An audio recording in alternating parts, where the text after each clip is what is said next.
100 years of military aviation history, please visit pbs.org. A multimedia timeline will reveal how warplane technology has transformed the way countries wage war. Warplane is available on DVD for $24.99 plus shipping. To order, call 1-800-336-1917 or write to the address on your screen.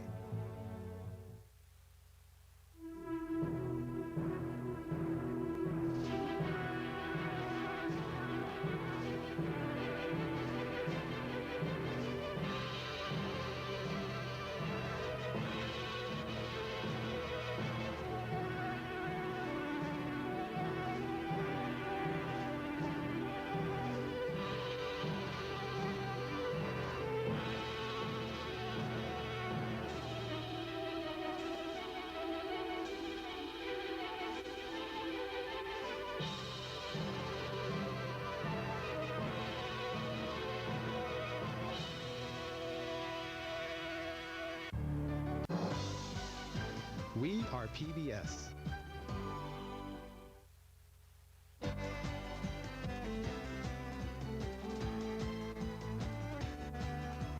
The Fuel and Utility Systems Division of Goodrich Corporation is proud to sponsor this program on Vermont Public Television. The Fuel and Utility Systems Division of Goodrich Corporation in Vergennes, a significant contributor to education in Vermont for more than 50 years. Additional funding is provided by contributing Vermont Public Television members like you. Viewers supported statewide, Vermont Public Television. Hello, I'm Ann Curran. All of us at VPT are dedicated to bringing you programs that educate, inform, entertain, and inspire lifelong learners. We can do so only with your financial support. It is critical that we reach our membership goal by December 31st. So I ask you to join the team as a member with a $35 donation now. Call the number on the screen or pledge at our safe and secure website at vpt.org. Peter Schumann's larger-than-life puppets are identifiable around the world. The founder of Bread and Puppet Theater melds his extraordinary talents in all of the arts into spectacles that explore the human condition. Peter Schumann is my guest next time on Profile. See it Monday at 7:30 here on VPT. It's a wide divergence, myth versus reality. His life became the stuff of a legend. He is the underdog. He is the man who is fighting against authority. Now the real story will be told. Jesse James was immersed in the most savage kind of bloodshed conceivable. America's most notorious outlaw, Jesse James, on American Experience. That's Monday at 9:30 on VPT. The Bible is a living story. It is a tale of good and evil, love and hate, slavery and freedom, and above all, the worship of one God. Join me on a 10,000-mile adventure through the greatest story ever told. Wednesday, November 22nd at 8 p.m. here on VPT.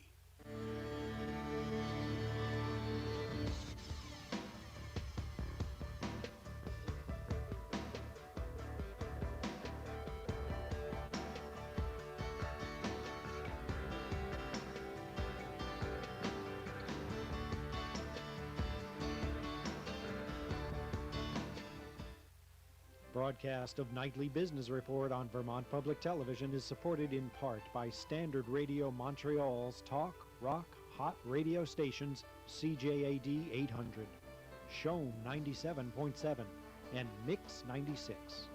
By Merchants Bank, offering a complete banking package of products and services for individuals and businesses. This program is also supported by contributing members like you. On Wall Street, investors bid up stocks, sending the Dow to a new record-high close as they get a clearer view of the post-election landscape. The blue chips gain 19 points and the NASDAQ rises 9. In Washington, the new leadership on Capitol Hill is already shaping up the agenda for the 110th Congress. We'll have complete coverage of just what the changes could mean to Wall Street and Washington.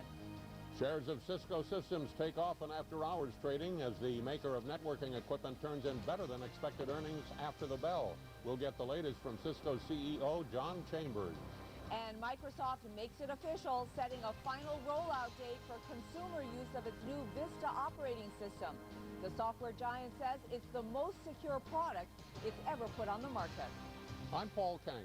And I'm Susie Garup. This is Nightly Business Report for Wednesday, November 8th. Nightly Business Report is made possible by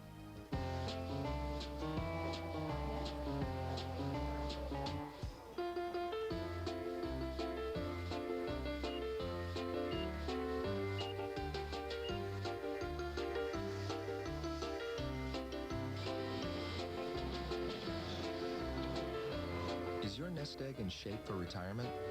Objective Financial Advice can help. A.G. Edwards, for more than 118 years, fully invested in our clients. Franklin Templeton Investments, providing a unique perspective through the specialized investment expertise of Franklin Templeton Mutual Series and Fiduciary Trust. Franklin Templeton Investments, gain from our perspective. This program was made possible by contributions to your PBS station from viewers like you. Thank you.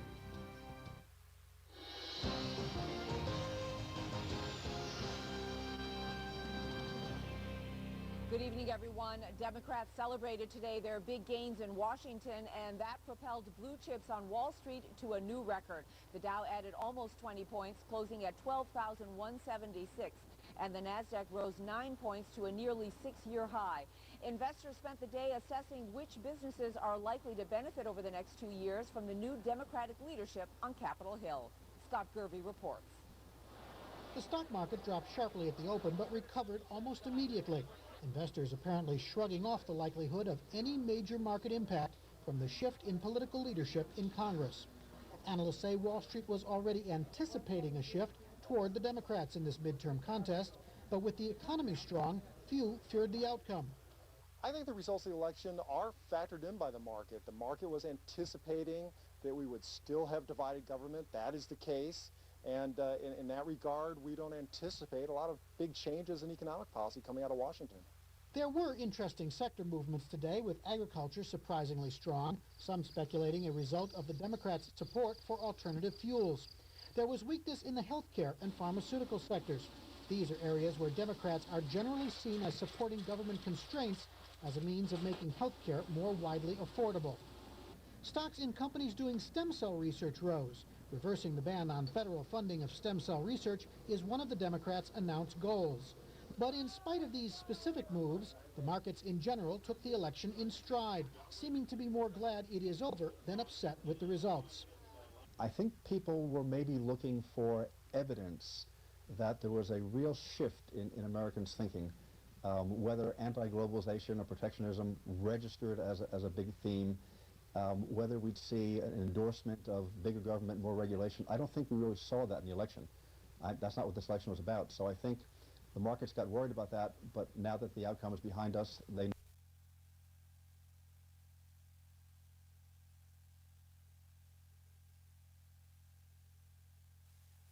The most popular is Friday night at El Tobacco, where up to 2,000 people dance their socks off.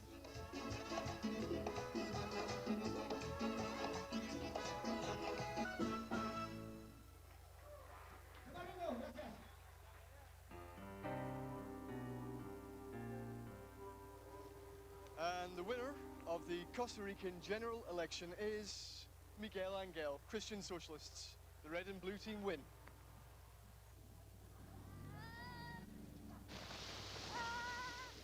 Despite being one of the most affluent countries in Latin America, poverty is still a problem, particularly on the outskirts of San Jose. One volunteer group is trying to make things better.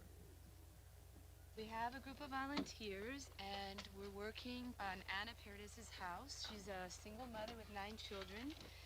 She got fed up with having to live with a situation of domestic strife and conflict, and so she moved out. And so what sort of experience do you think the volunteers gain from doing this? It's great for them because they come down here and they see a side of Costa Rica that usually a visitor won't see, which is what I call the heart part of Costa Rica, the heart. Most of our volunteers get back a lot more than they give because they go back to their country of origin and they make different decisions about how they spend their own resources, their money, their time, and their goods. Well, I came here primarily to teach. I think I'm always interested in getting to the truth of things at a deeper level than what's usually advertised.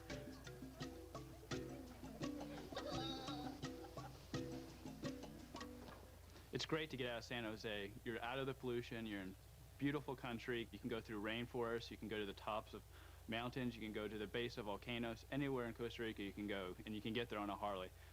If you can't ride, you can get yourself a guide. And this is mine, Paul. How you doing, Neil? Fine. You ready to see the most incredible country in the world? Yeah. Today we're going to cross the continental divide. We're going to go through 5 different geographical areas. We're going to see mountains, rivers, animals, exploding volcanoes, rainforests. Do you think you're man enough to do it by Harley? I think so. Andale, orale. Monteverde, here we come.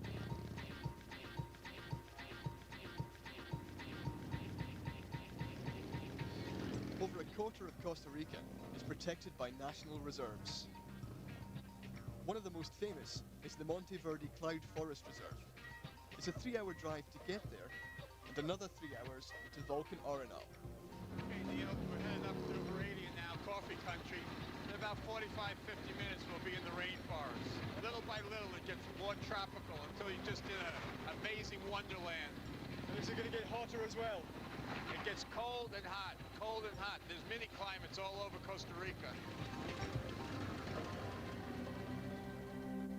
This isn't a real toll booth, Neil. They just set up this, and it's a family, and they sell lottery tickets, but we like to do our part. Maybe one day we'll win the lottery. Cuatro, por favor. That's a bit cheeky, really, isn't it? Well, anyway, here's your number. I'll write to you in England and see if you won. Hey, I passed the toll. It's not a toll. Here we are, Neil. We're coming right into the rainforest. It's a beautiful place. So good. Here we go. Look at all the fauna and flora.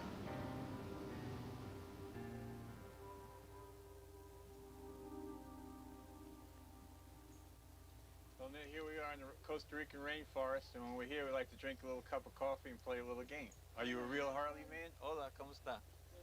I think so, yeah. Think so. Here's our little friend. He's a tarantula, rainforest tarantula. Oh my God. Like a nice pet. Real men put them on their heads, Neil. Right on your forehead. Yeah, hey. He's going. All right, Neil. All right now. Okay, who's going to take it off now? All right, you can get off my head now. You're a real Harley man now, Neil. So I can ride your Harley now then, Paul? You can ride my Harley now. Great. And if you eat him, I'll give you a Harley for free. Not a chance.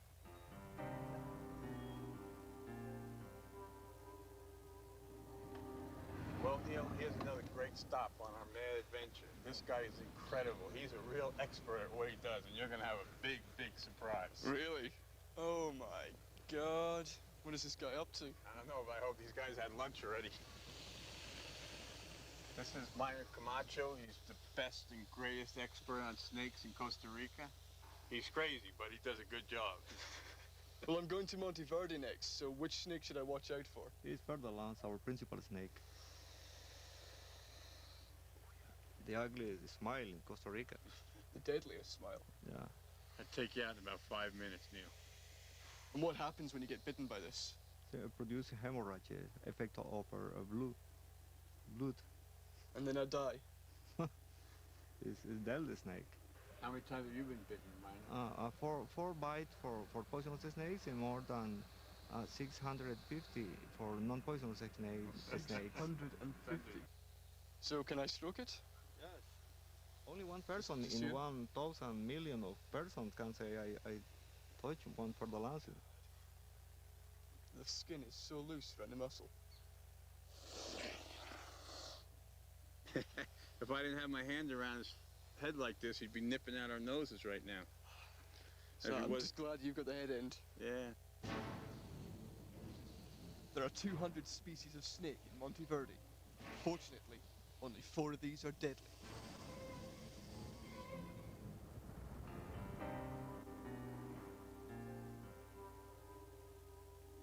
What the reserve lacks in deadly snakes is made up for in birds. This area has the greatest collection of species found anywhere in the world. Monteverde National Reserve! Deep in the cloud forest! If you want to see the best birds, hire a guide to help you spot them. If you found something... There's some toucans right here. Very quick, Neil. There's the bird right here. Quick. Look at that, look. Ready, okay? So it's called the emerald toucanet. Toucans are only found in neotropics. It's another very special family. This is the male. See the body with the blue throat? That's the first toucan I've ever seen. Yes? Yeah. Okay, well, good. So why is Costa Rica so special for bird watchers? We have more birds in Costa Rica than North America, including Canada together. Places like Monteverde, where we are today, the cloud forest, we have more than half of the species in the whole area, more than 400 species. Every time I think I spot something, it turns out to be a leaf, Okay. or an orchid on a tree or something. So what's the best way to spot the quetzal? Sound, and the color is very different, you know, it's not the green like the leaves, it's very different color. You heard it? Is right that there? it? Yeah, there is. So it's like a cat almost, isn't it? Yeah, like a cat, like. There, you see it? Okay, this is a female right here, quick. Look at the beautiful. You see a little blue and dark in the back? Yeah. Look at the colors, look at the beautiful iridescent colors. Green metallic, yellow bill, and red breast. The tail, yeah. Long blue tail. I see the quetzal. One of the most famous in the world. The resplendent quetzal. A true bird watcher now. Why did you come to Monteverde to bird watch? Particularly to see the resplendent quetzal and all of the birds that are at the highlands area. And did you see it? Yes, we saw it. The first bird inside the park. We walked in and 3 of them were flying together. So how did you feel? Exhilarated, like the trip is a success and it's just begun.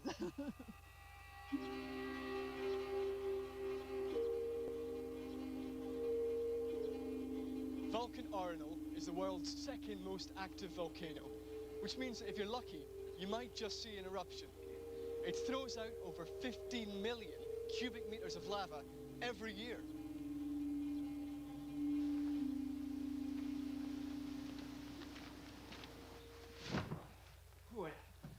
One of the best places to stay in this area is here at the Arenal Lodge. This room's cost me $50, which I think is a little bit expensive, but the guy said the view's quite good. Oh, yeah. Certainly makes it worth $50 for the room, doesn't it? It's such a perfect volcano as well. It's like one of the ones you draw when you're a little kid. That's it, right in front of me. After slogging it out in the jungle, what better way to relax and unwind those muscles than in these beautiful hot springs?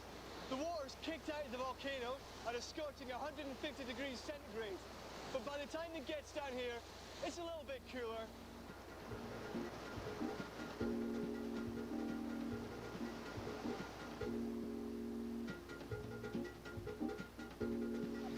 Javier, this is like paradise right here, the Garden of Eden.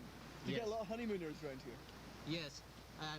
Well, after 6, when it gets dark, the mystique of the place, you know, the hot water, the volcano, that with the lava flowing, you know, you can dance, you can drink, and you can, a lot of things. A lot of things. Get in the mood sort of thing, yeah? Exactly, just like get in the mood, yes. So how many couples have you caught getting in the mood in the gardens? I think more than 5,000. 5,000? In 1 year, yeah, for sure, 1 year. West of Vulcan Arenal is Liberia on the Costa Rican plains. From there, I head south to rest up on the Pacific coast in Montezuma.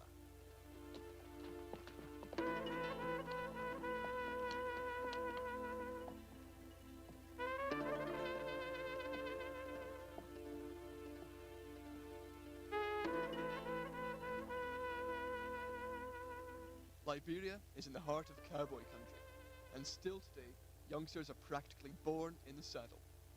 Like that? That'll do. Yeah? That's good. And then you just swing? Yeah. Try to swing it and then go for Yeah, it. and then just chuck it at the cows, yeah? Exactly. Let's get him! Hoi, hoi. Okay. That's how you catch yourself a cow in cowboy country. You know? See, you do this just in case you have to check something out or put a vaccine or, you know. Now you can leave it and it should not get up. Every February, cowboys take time out from working on the ranch to take part in bull fiestas, a tradition which has been going for over 300 years.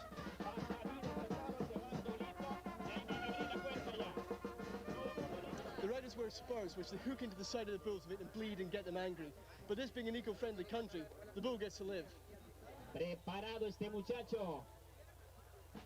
¿Dónde está? ¿Dónde está la emoción? ¿Dónde está la alegría? Aquí, en Paso Tempico. Each bull weighs over 400 pounds, and some of the riders here will have started in the rodeo as young as 12. Nos está interesando nuevamente y se lo está llevando. Vamos a ver si le ayudan a ese muchacho para que lo lleven. Well, this Waldo took a pretty nasty tumble off there, so I'm getting dragged off to the fences, but fingers crossed it's going to be okay. Hey, ¿cómo estás? Bien, bien, Bien? Sí, sí. Un poquito. Very red, yeah.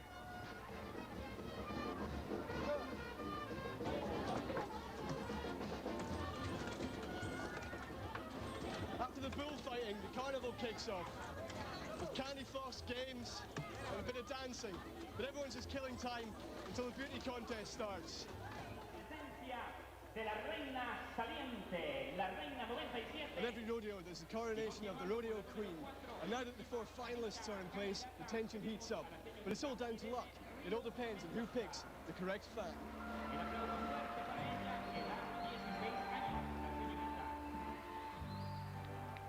And I was chosen as the lucky man to have the honor of dancing with the rodeo queen.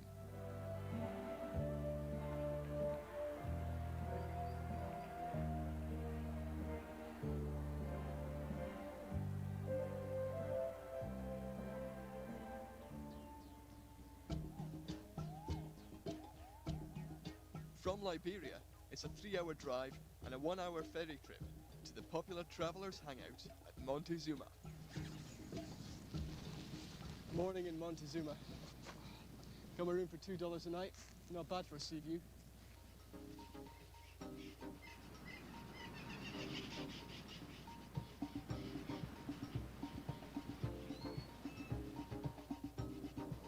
There's over 800 miles of coastline in Costa Rica. On the Caribbean side, they go white sand. But here on the Pacific sand, it's black volcanic sand. Montezuma is a fabulous place. I've just come down from Canada, and having lived in the deep freeze for the last 20 years, it's like coming home for me. And I wanted to just relax and just to be with part of nature and not have any stress around me, and there is no stress around here. Yeah, it's quite good. It's dirt cheap. You can come and camp on the beach for nothing. Which we've done, yeah. You walk and you swim and you just enjoy the environment. The men are a little bit macho, but they're very, very friendly towards ladies. People are friendly. People are good. Compared to Blackburn, Costa Rica is just, it's just brilliant, paradise.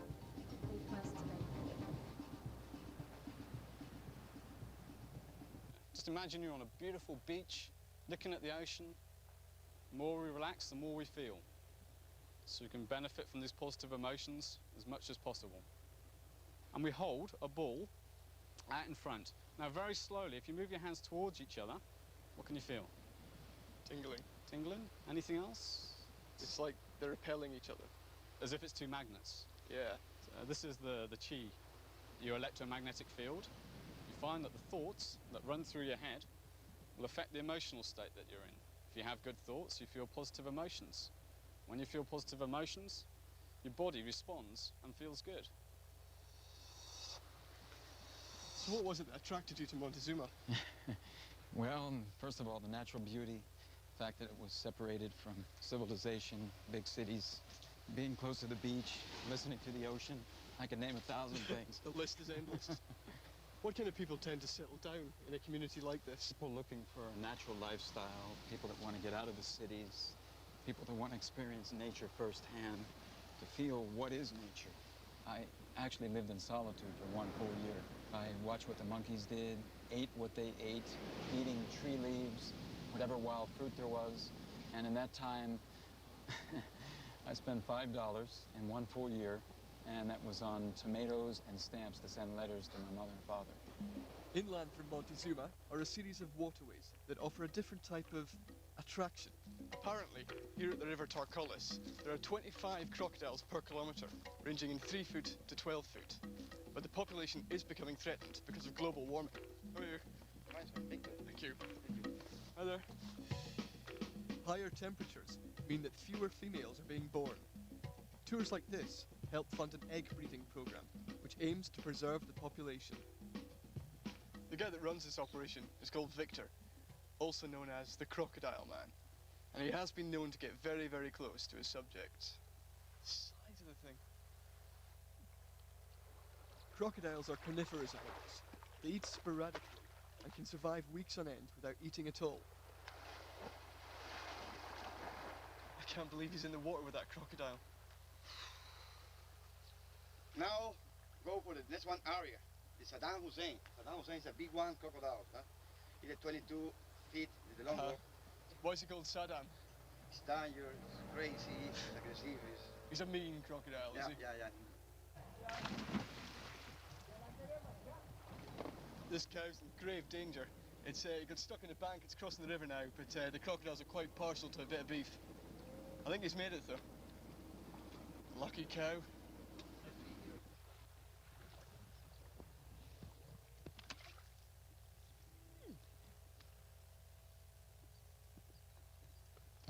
Victor claims that he loves crocodiles more than he loves people. And whilst he showed off his handling skills, we were warned that under no circumstances should we move.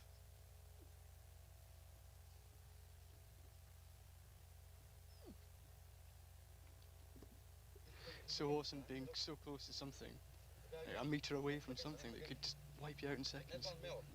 And it looks so prehistoric as well.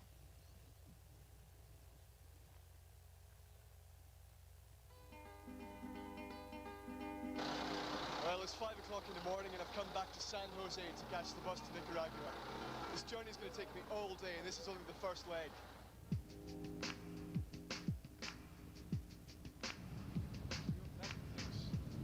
One-way ticket to Nicaragua, that's 870 colones, just under $4. We go back to sleep. You can go almost anywhere in Costa Rica by bus. A 6-hour journey takes you to the northern border town of Los Chiles, where you take a boat up the Rio Frio into Nicaragua, and then down the river to El Castillo.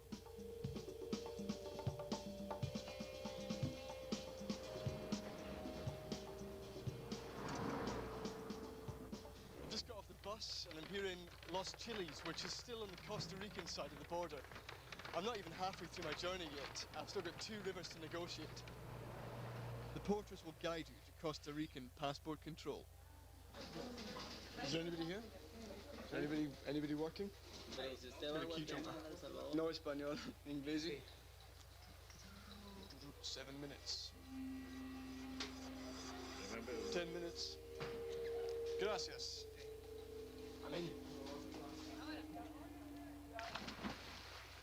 There's only one road crossing into Nicaragua, and this river crossing, which is recently opened.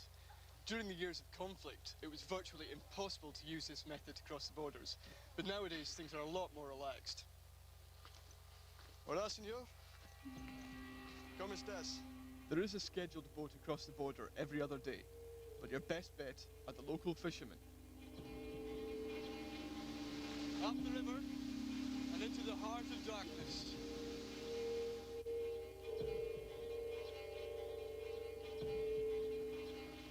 We're crossing into Nicaraguan territory now. What a border!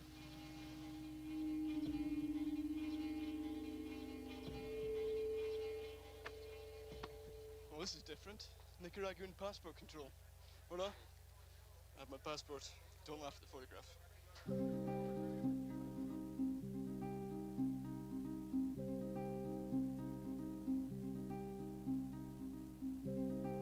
Nicaragua has seen years of political upheaval and conflict. 40 years of the Somoza dictatorship spurred the Sandinista revolution, which was followed by the American-backed Contra War. But the democratic elections in 1990 have finally brought peace to this country.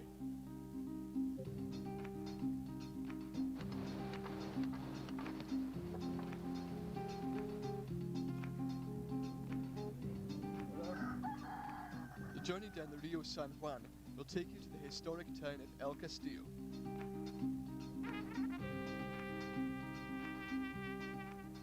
El Castillo is the only castle in Central America and was built by the Spanish in the 17th century to defend Grenada from British, French and Dutch pirates. In 1780, the British, led by Lord Nelson, captured the castle and their flag flew here, but only for a few days because the Spanish kicked them straight back out.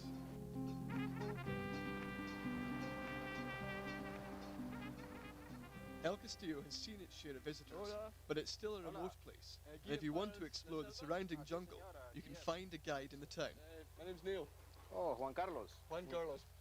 Okay, Neil. If you want to use the bathroom, here's your chance. We have a long journey up ahead. Okay. Watch for your balance in there. Thanks.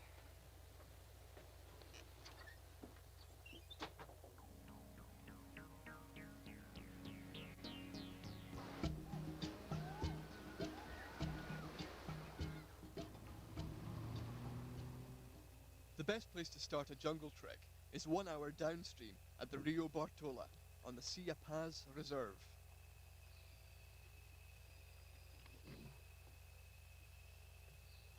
During the Contra War, this area was totally off limits, but nowadays, so long as you can paddle, there's plenty of wild jungle to explore.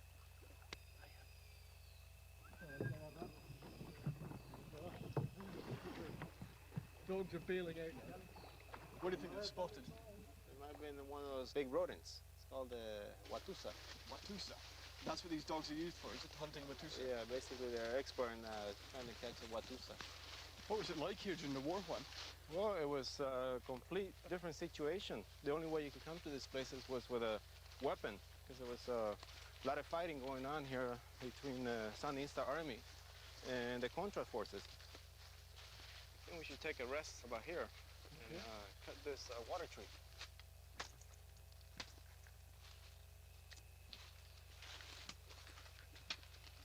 Some very good water. This is like bottled water. You're gonna have to carry this. This will be our water supply for the rest of the day. Okay? Let me get some of this too. A little bit. Nice. Refreshing. And the answer an optional extra. Well, you better stick it in your pocket and we'll get trekking then. All right, we'll stick it in your backpack better. Oh, no, you carry it. The locals still continue with the tradition of using dogs for hunting. If you're interested, your guide can organize this for you. Coming. I think they smelled it already.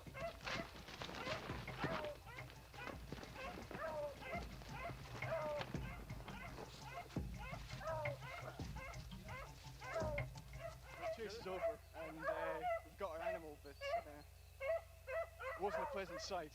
But I guess we can eat tonight, but yeah, I rather wish I hadn't seen that. Okay, Neil, dinner's ready. Coming, darling. Let me cut a piece for you. Okay. Just imagine you're having pork. There you go. Thanks. So how is it? Oh, that is delicious. It's the first time I've had rat.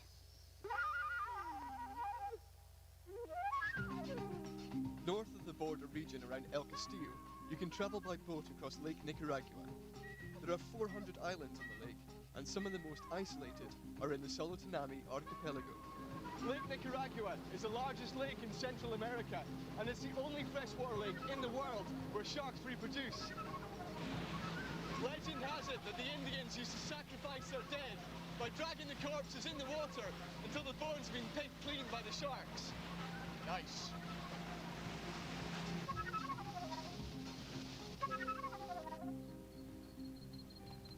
There's There's 36 islands in the Solotanami archipelago, and this is the largest, Mancaron. And it's also the only one with a hotel. I better go and check in. The Solotanami Islands played a crucial role in the Sandinista uprising against the oppressive Somoza regime. Apparently, the owner of this hotel played a role in the revolution too. Hicimos la toma del cuartel de San Carlos, una toma muy importante porque We attacked and captured Somoza's guards at San Carlos Fortress. La guardia de Somoza en su propia casa y que hicimos una... We started a great revolution that taught us a lot about human solidarity. ¿Qué es esto? Este es la bandera rojinegra. This is the red and black flag that was the symbol of the fight of the Sandinista front. With the success of the revolution, we overthrew a 50-year dictatorship. It's Sunday afternoon, and all the islanders have turned up for Nicaragua's national sport. I've been stuck out in the field, but I think we're doing all right. Baseball was introduced to the Nicaraguans in the early 1900s, when US Marines were based here.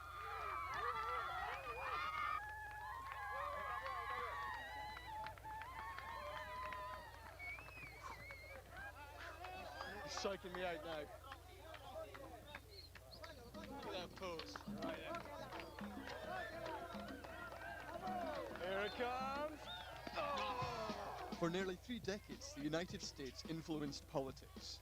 Despite turbulent relations with the US, this has not affected the country's passion for baseball.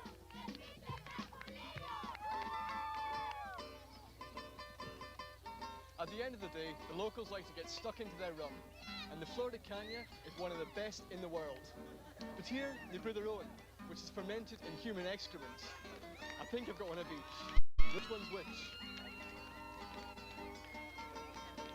Yeah, bueno. Salud.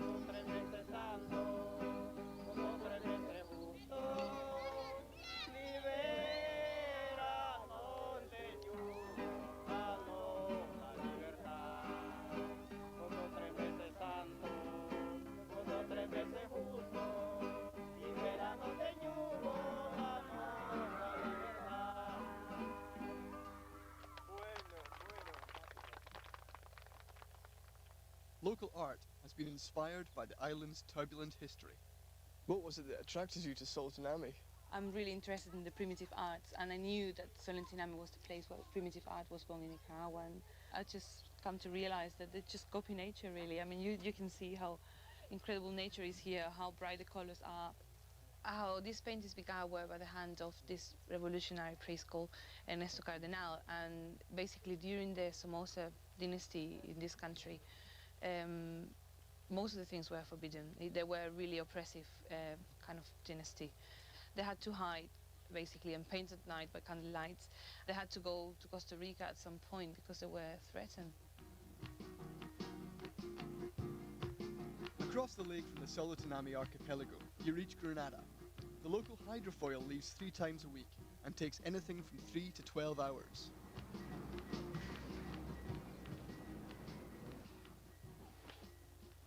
Well, got myself a room in the heart of Grenada for only $5. It's a good price.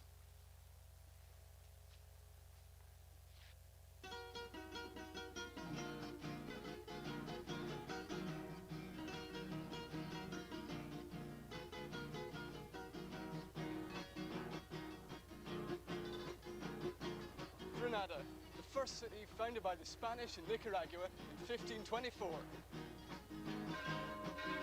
It's one of the oldest colonial cities in the whole of the Americas. It was constantly attacked by pirates, but it's still standing today.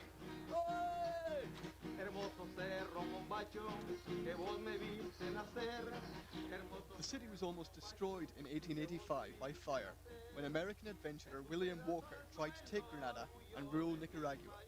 Despite this, many claim Grenada is the most beautiful city in Latin America.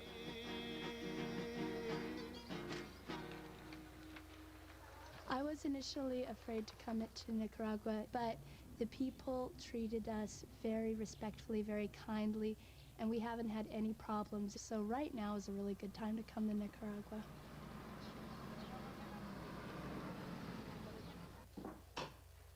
This country makes 30 million cigars a year and is second best only to Cuba. And this factory is the biggest producer in Grenada. There are 5 different grades of cigars here, from big, huge, fat ones to little, small ones for the ladies, which have been flavoured with rum, vanilla, and whiskey. Got a nice curve to it. Bueno, a little bit of glue, that'll be all right. Sí, bien. So how many cigars do you test a day? Just in the morning before 9 o'clock, it's around 25, 30 cigars. 30 cigars before breakfast, yeah? Yes.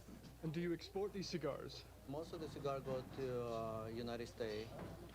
Now we have big customer, big guys over there, like Mr. Arnold Schwarzenegger, right on the picture. Mr. Arnold. He liked the smell coming from our table. But before he go to another table, he say, I'll be back. I'm trying to get myself a lift to Managua by the cheapest way possible.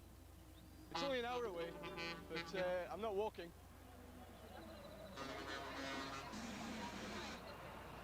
Bus to Managua costs about $1, and they run really frequently, about every 5 minutes. And they've all got different names. This one's called the Love Machine. It's the disco Love Machine's bus to Managua.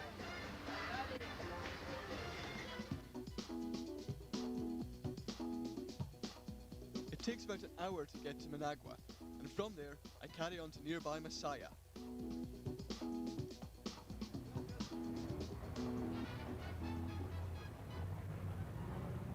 Nicaragua has a population of just 4 million, and a quarter live here. Managua is the capital city of Nicaragua, and it was actually built on volcanic fault lines. During the 1960s and 1970s, it was the most developed city in Central America. Then the earthquake struck in '72, and Managua was devastated.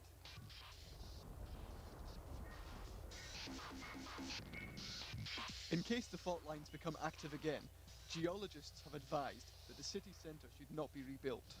There's no distinct centre to Managua, and many of the streets don't have any names, and people still use buildings which are no longer standing as reference points. I'm looking for the Hotel Intercontinental. Where am I? No, Hotel Intercontinental? Hotel Intercontinental? No? No.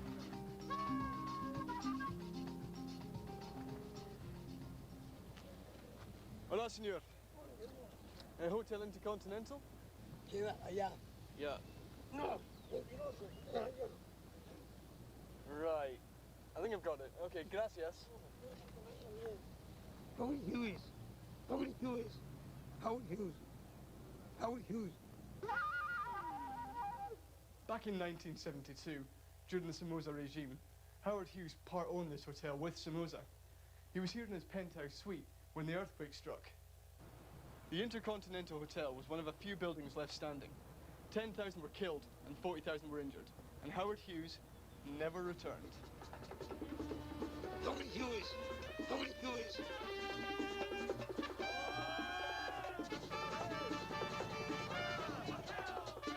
Because Managua is so big, the best way to see it is by road. So I found myself a local biker dude, and he's giving me the full tour. Might even pull a wheelie later on too. Right, we're approaching Waterworld. It's Disney World and a roundabout. How colourful. Just off this roundabout, as with many others, there's hundreds of mariachis. And what you do is, you pull in here and you rent yourself a band. And believe me, to make a party, you need these guys.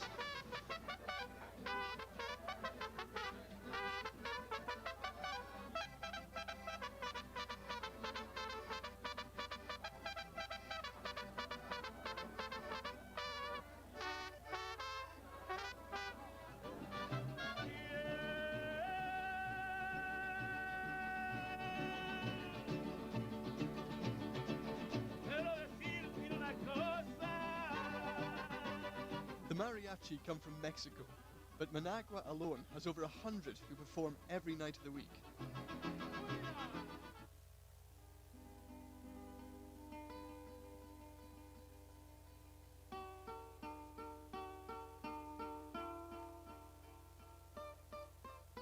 In 1981, 2 years after the Sandinista Revolution, Ronald Reagan's US administration started secretly funding the counter-revolutionary Contra Army, which prolonged the Civil War for a further 9 years.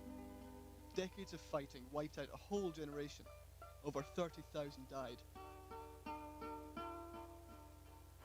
At the Heroes and Martyrs Museum, you come face to face with the victims of a 30-year conflict, and the realities of war are brought home. There are 150 pictures of the people who died fighting for the Sandinistas during the war here in Nicaragua. This is one of the mothers who helped to set up this gallery. There are more than 100 mothers working in this gallery. Could Lena tell me why her and the other mothers felt it was important to set the museum up? This gallery was built up because they don't want to forget what happened in the past. They have already forgive, but they won't forget. Primero me mataron a mi marido. First, what happened, she lost her husband in the war. Then, after 13 days, her older sons died in the war. So she was coming crazy. She used to go outside in the street, scream to the war because she said she doesn't want it to live anymore. She wanted the war to kill her also.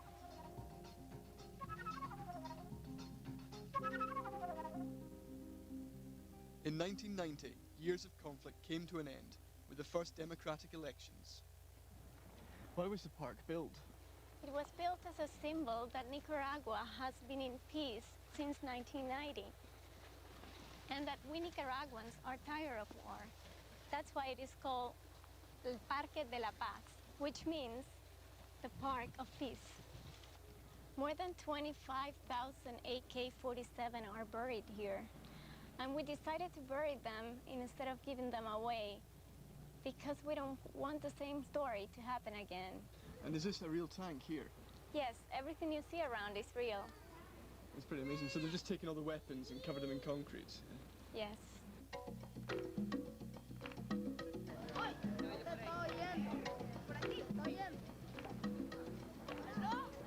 This is Messiah Market. You can buy food here, you can buy clothes here. But it's the best place in the whole country to buy indigenous handicrafts. Nicaragua seems to have little regulation when it comes to the selling of stuffed animals. Now that is classic. That's enough to make me want to start smoking, that is. ¿Cuánto? Into $15. No, I'll give it a miss, thank you. They call this place the Shoe Hospital, and since I got a trek coming up and a little bit of loose stitching, I thought I'd better get these checked out. Senor?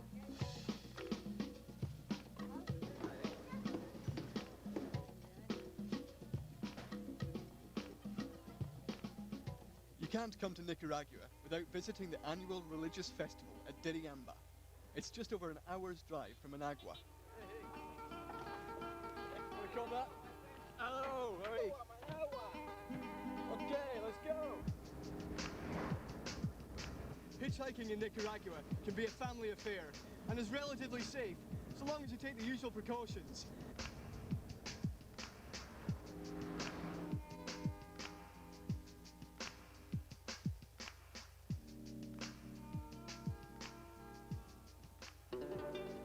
Nicaragua is a profoundly Catholic country, and every January, the descendants of the Chorotega people come here to worship their patron saint, San Sebastian.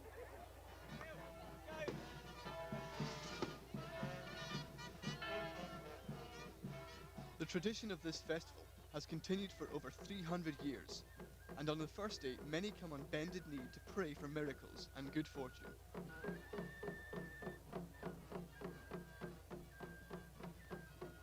Well, it's taken me a good 2-mile walk to get here, but I'm finally here in Dolores, and I'm waiting with one of the other saints for San Sebastian to arrive. And I can see him coming now.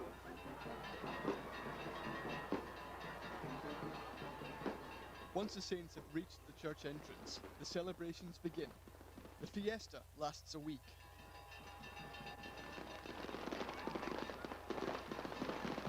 These guys with the funny hats and the funny masks on are supposed to represent the Spanish. It's all about the Indians taking the mickey out of the Spanish conquistadors by dressing up in fancy dress and showing how ridiculous they really look. That's not my opinion, though.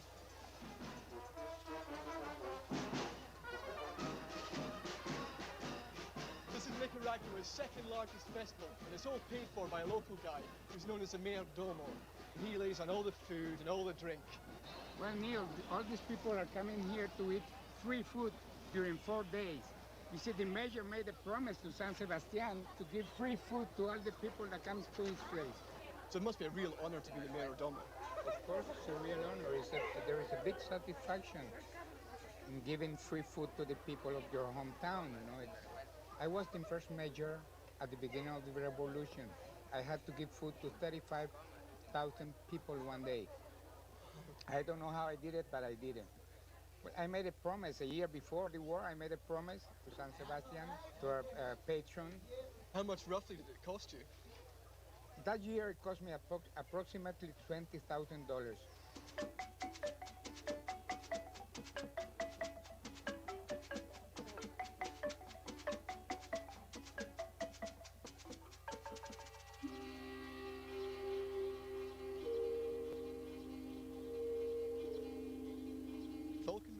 Is just 30 minutes from the capital. It's one of the most visited places in the country. There are 58 volcanoes in Nicaragua, and 6 of these are still active. Here at Volcan Messiah, noxious sulfur fumes still pour out every day, and it's earned the nickname of Burning Mountain. And I'm going to trek to the top.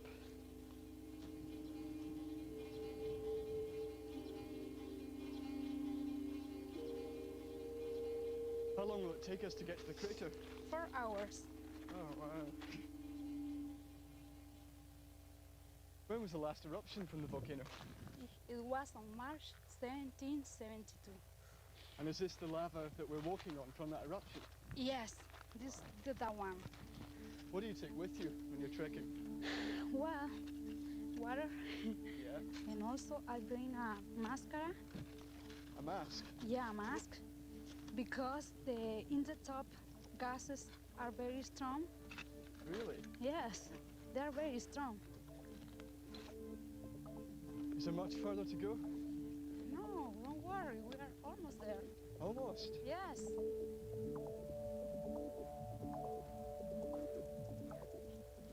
I can smell sulfur now.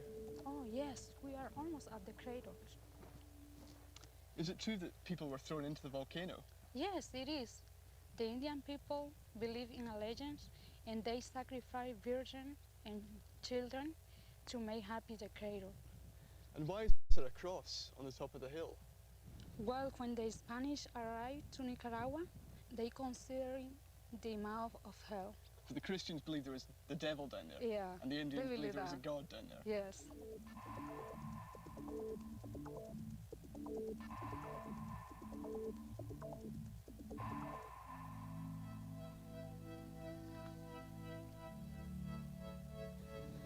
Oh, wow.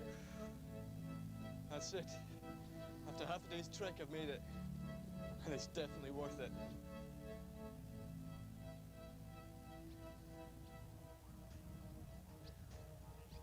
Having traveled between 2 capitals, I've noticed a lot of contrast. Costa Rica has beauty, but Nicaragua has an openness which has made me feel so welcome. You can be sure that when you travel in these countries, you're in for rewards and revelations! Stay tuned for a special Globe Trekker Extra.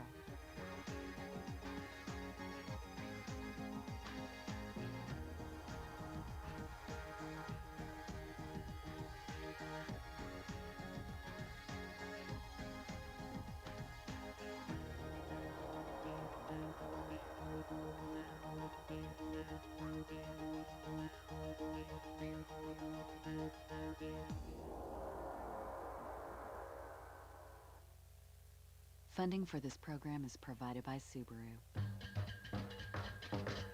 The world is a playground. Question is, are you getting dirty enough? Subaru, all-wheel drive, proud and logical sponsor of Globe Trekker. You can find out more about this series on our website. Programs from the Globe Trekker series are available on video cassette and selected titles with extra features on DVD. Music from the series is available on CD. You can also order the new Globe Trekker Annual, featuring information on festivals, events, and outdoor activities.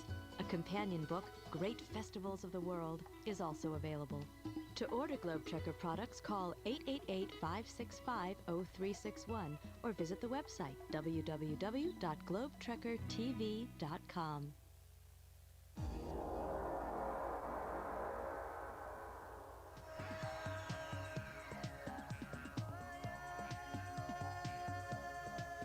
Neil Gibson went in search of the historic Inca ruins of Machu Picchu in Peru.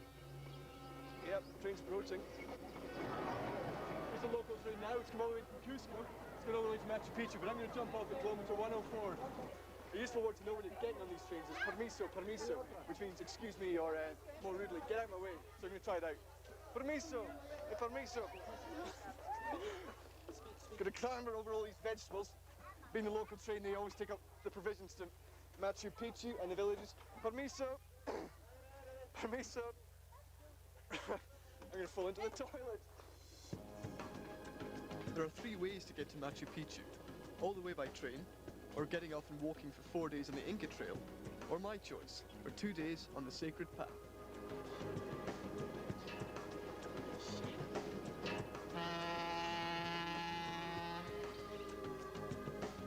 Okay, we've made it to kilometer 104. We're at the station now. Beautiful, isn't it? Lovely building. And the trek starts right here. There is a trail fee which includes entrance to Machu Picchu, and you can hire porters and guides.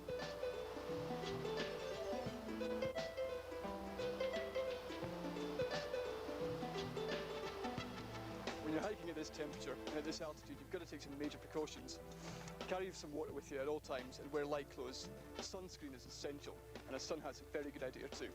If you don't, you can hit some serious problems. My body's so numb.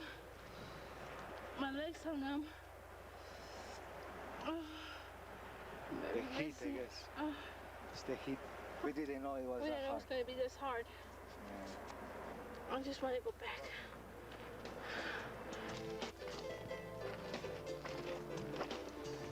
Hola. Hola. You okay? Yeah. You're just resting, yeah? Yeah. Good, good. See you later. When the Incas were finally defeated by the Spanish, they retreated into the hills and used a series of trails to connect their villages. Now, they hadn't invented the wheel by this time, so what they did was they used chasquis. Now, these were runners that would run 1.5 miles with a message, pass on to the next chasqui, who would then carry on running. These men obviously had lungs of steel.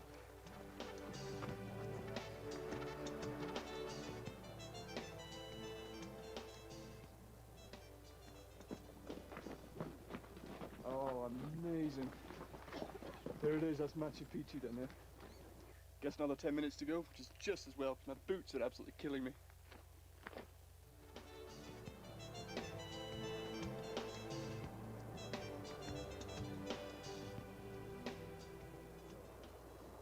I've made it, Machu Picchu. It's absolutely beautiful. 100 years ago, this was just totally covered with overgrown cornfield, but now you can see all the buildings for the glorious splendor. It certainly is a remarkable find. Just over the border in Argentina is the vast region of Patagonia. Justin Shapiro made a way down to Los Glaciares National Park at El Calafate. For about £55, a tour boat will take you to see several awesome glaciers. The most spectacular of these glaciers is the Perito Moreno, named after the 19th century explorer who discovered it. The Moreno Glacier is more than 70 meters high, 700 meters thick, and 30 kilometers long. The boat trip is spectacular, but the best way to see it is on foot. 8,200 people came last season? Yes, only in January an average from 80 persons each day. Small step for man, huge step for mankind.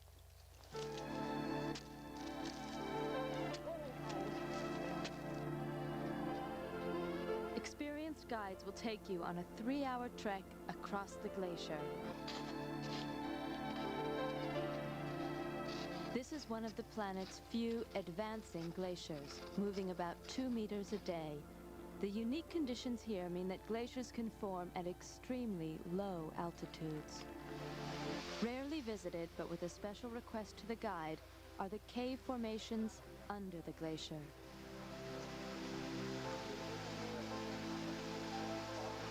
The unusual blue color comes from the way light is refracted by the ice, which has been compacted into crystals over thousands of years.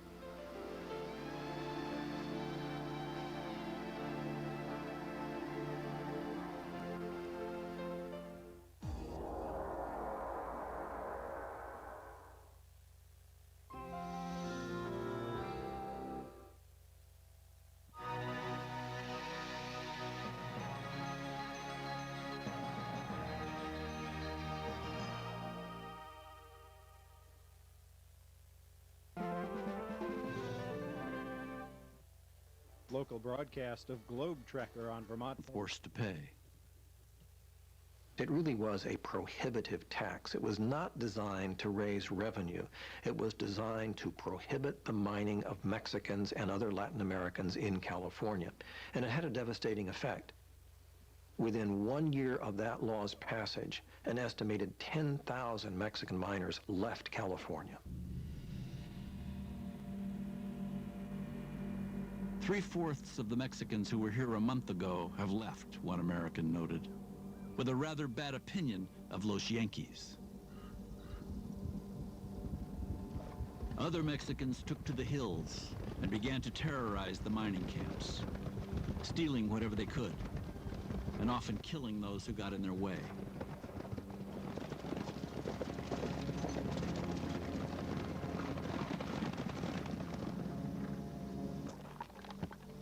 That increase in violence, some of it probably was perpetrated by Mexicans. But it got to a point where virtually any sort of violence or theft that took place was kind of automatically blamed on Mexicans in the diggings. As the hysteria mounted, newspapers throughout the mining district began to attribute the crimes to a single individual, a man by the name of Joaquin Murrieta. Joaquin Murrieta was like the symbol of all bandits, the metaphor for crime. There is absolutely no proof that Joaquin Murrieta existed. Probably there were several Joaquins, several gangs. Sometimes a crime was committed in Los Angeles in the morning and another crime committed in Sacramento at noon, and they would say it was Joaquin Murrieta. How could Joaquin Murrieta get from Los Angeles to Sacramento in 3 hours? I don't know. But that was in the mentality of people.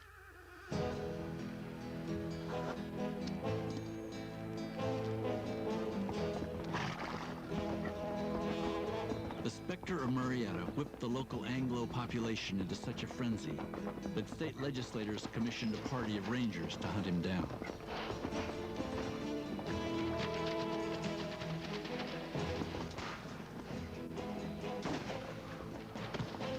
Eager to collect the $1,000 reward, the rangers shot someone dead, cut off his head, and pickled it in a jar of whiskey. The head was later sent on a touring exhibit around the gold country.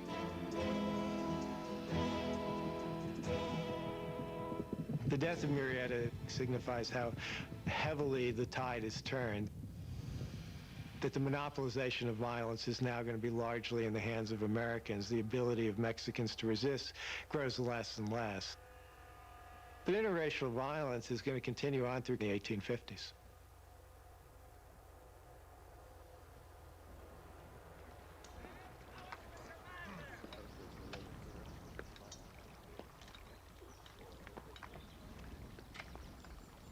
Monday, February 25th, 1850. Worked hard and got nothing. My back and one leg quite lame. More than a year had passed since Hiram Pierce had left his family in Troy and come to California in search of gold. In that time, he'd lived in a crude log cabin that he'd built himself, slept night after night on a mattress of pine needles, and suffered everything from backaches and chills to scurvy, all in the now fading hope that he might strike it rich.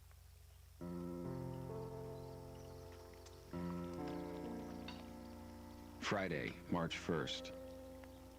I feel uneasy about my back and legs. I rather fear for the future. Dug $8. Thursday, March 21st. Prospected and dug and got nothing.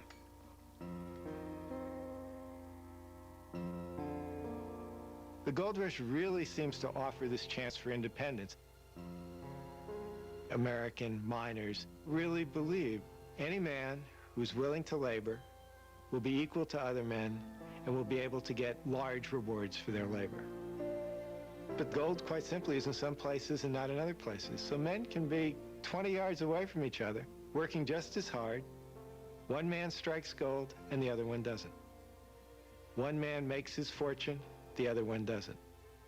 So as miners begin to see it, it's not just labor they're talking about now. This is about luck. Hiram had given mining his all. He toiled from sunup to sundown, day after day. But time and time again, in his letters home to Sarah, he'd been forced to admit defeat. I feel most deeply to regret that I have earned nothing to enable me to make any remittance. I am sorry I cannot fix things up as usual, or better for you. Sarah really counted on the gold to come at a certain time as her family's needs became pressing. When she received the news that Hiram was not going to be able to send any money back home, it was extremely disappointing, but you get the feeling that Sarah immediately started to kind of adjust to that reality. Sarah learned to fend for herself. She borrowed money from family members, called in debts owed to Hiram, and rented out his blacksmith shop. I guess you will begin to think I'm getting to be quite a business character. You would laugh to see me at work. I am my own tinker, have set 9 fruit trees, mended my own stove grate in the oven, moved the front room stove out alone. In fact, I'm kept very busy here. As Hiram's absence continued, you can see Sarah becoming more confident with her abilities. Women were not supposed to engage in public business, and yet here is Sarah thriving in the business world. It became, I think, an enormous source of pride to be able to do Hiram's work plus her own.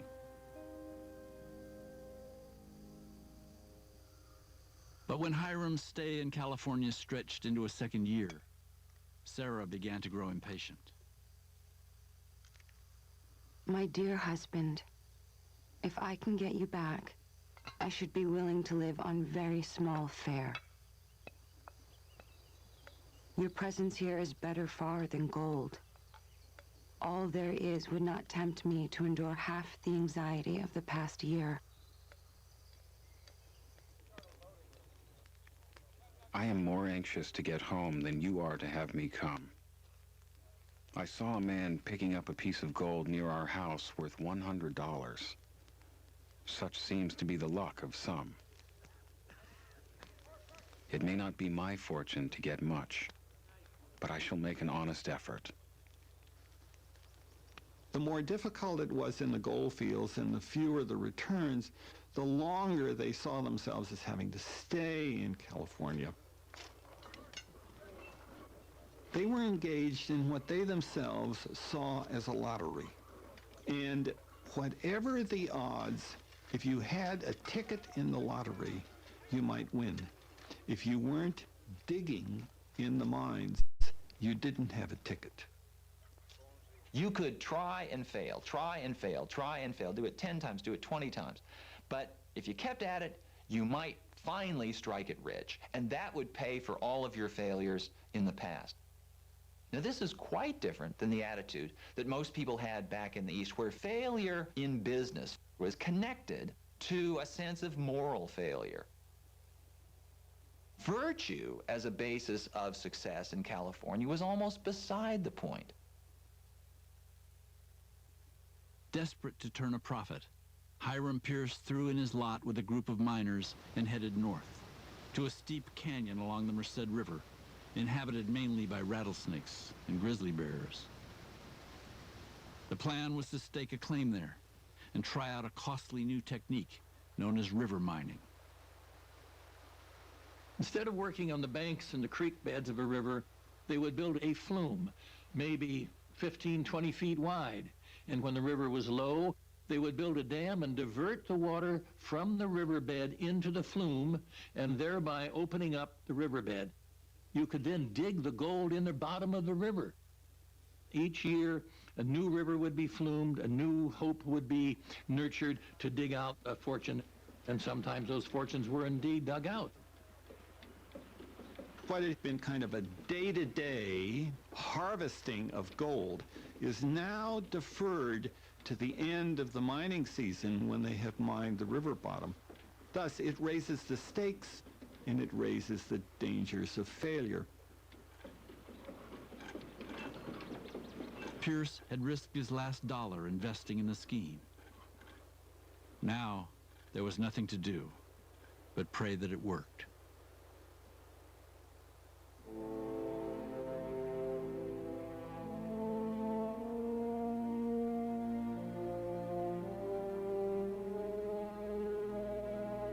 By the early 1850s, the hunt for gold was spreading farther into California's interior, and miners were encroaching on lands that had been inhabited for centuries by Native Americans.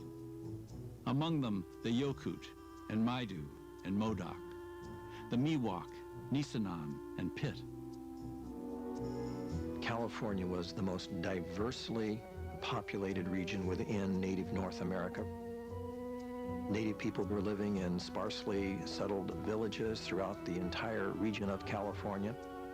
Every mountain, every river, every valley had a name. California was rich in resources. They were living, I would say, an abundant life.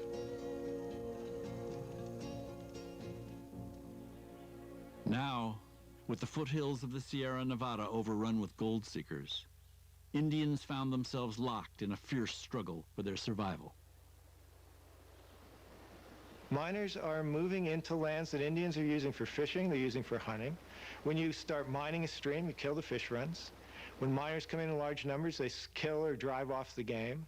Indians retaliate by taking white livestock. Whites retaliate by killing Indians. And then you get wars which escalate very quickly. If you have starving Indians and they're seeing cattle that are around, you kill cattle and eat them. Well, somebody kills your cattle, okay, that's grounds to go out and get that criminal, whoever that is. And then the first village that they come to, they'll just kill them. They say, well, it's an Indian, they're all the same, and they had nothing to do with it. In an effort to bring the native population under the state's control, California lawmakers passed what they called an Act for the Government and Protection of Indians. The name of the law sounds benign, but the effect was malign in the extreme degree. Any white person under this law could declare Indians who were simply strolling about, who were not gainfully employed, to be vagrants, and take that charge before a justice of the peace, and a justice of the peace would then have those Indians seized and sold at public auction. And the person who bought them would have their labor for 4 months without compensation. There's a white person found with a small Indian child, and he said, I am protecting him, he's an orphan. And they say, well, how do you know he's orphan? He said, I killed their parents. Ad hoc white militias conducted routine raids on Indian encampments, burning their huts and stores of food, slaughtering the adults, and seizing many of the children. Meanwhile, communities throughout California, offered bounties for Indian ears, scalps, heads. The Indian hunters were acting on their own initiative, but the state of California passed legislation authorizing more than $1 million for the reimbursement of additional expenses that the Indian hunters may have incurred. In the 2 decades after the discovery of gold, 120,000 Indians, 4/5 of California's native population, would be wiped out. Most by starvation or disease, others at the murderous hands of whites. The gold rush to me is a time of extremes. People who were very decent teachers, for example, in Massachusetts or someplace like that, turn out to be brutal people in California because it was allowed. There was impunity. When there is power with impunity, people do horrible things. Genocide is a word I hesitate to use, but what happens in California is very close to genocide. You were talking about a kind of horror which even at the worst of American-Indian relations rarely takes place, but it becomes almost the norm in California. It was mass murder that was legalized and publicly subsidized. California entered the Union during the gold rush era, shining with gold, but also dripping with blood.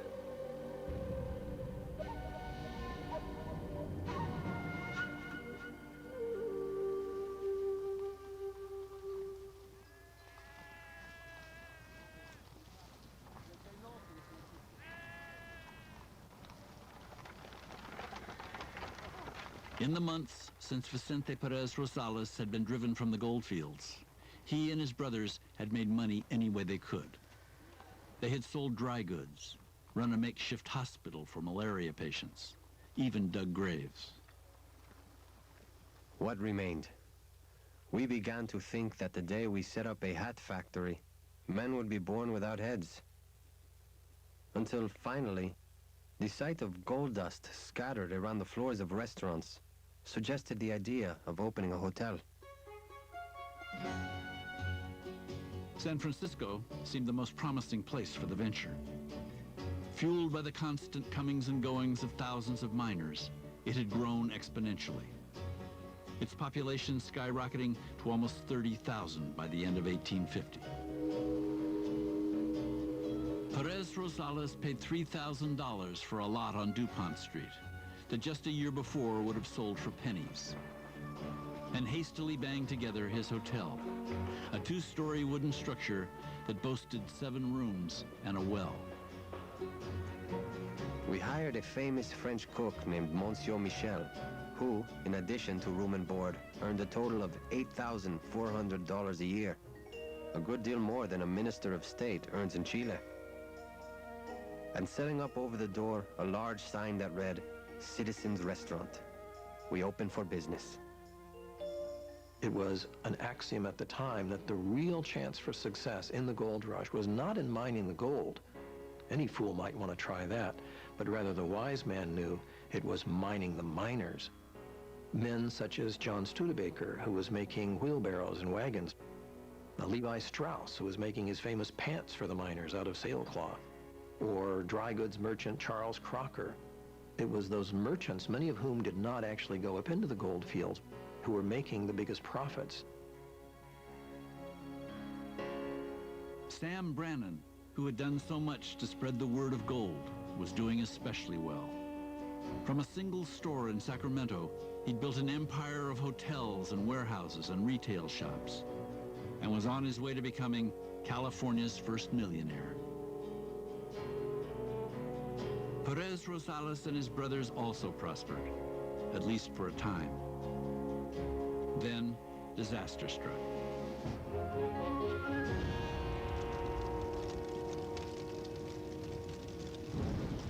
The fire spread in every direction, as rapidly as it sometimes spreads through the grain fields in Chile at harvest time. The flames licked farther and farther, roaring and surging. More terrible still with the explosion of powder casks. With fire all about us, we, like the entire population, owed our salvation to hasty flight. Like most of the improvised city, the structures on Perez Rosales' street had been constructed mainly of canvas and board. And in a matter of minutes, the entire neighborhood was ablaze. It was one of 7 fires to sweep through San Francisco.